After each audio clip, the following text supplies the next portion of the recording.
But I needed to upload a part 2 for Young Mungo because I couldn't touch upon a lot of dark moments and subjects that happen in it without giving things away. So spoiler-free review is up. Go and check that out. Stay if you have read this book or if you're not planning on reading it and you want to listen to some of the things that take place in this book. I'm just going to skim through some of the characters. But this book is infuriating me in so many ways. The mother is a fucking disgrace. An absolute disgrace. People can come up with all sorts of excuses. Oh, it was the era. It was her illness with alcohol. Absolutely not. I wouldn't piss on her if she was on fire. She should not have birthed children.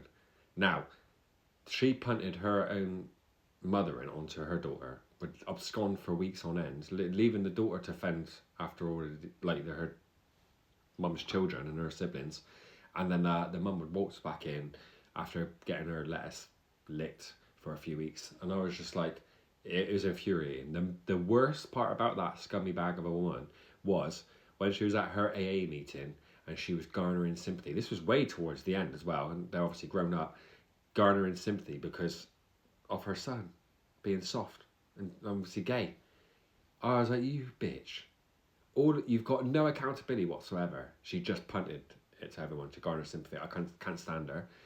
The sister really disappointed me. I thought she was the safe space throughout this whole experience, like this whole book, and then she basically said, why have you got to be like this? You got to stop doing this. And I was just like, okay, you're done.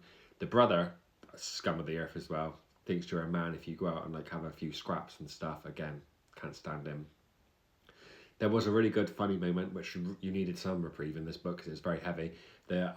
She'll let you finger her for a walnut whip. That has got to be one of the funniest lines I've ever read. So yeah, you needed that. The mum obviously punts Mungo to these two men that will be able to teach him like a man, and he's taken away and raped pretty much. It's just, wherever you turn, there's just a disgraceful person. There really is. At the end, I was like, do you give the brother a bit of credit because he claims to be Mungo when the police arrive and then they take him away? And I thought, no, he doesn't. He's doing that because he wants street cred and he thinks he's hard. It's nothing to do it and to save his brother.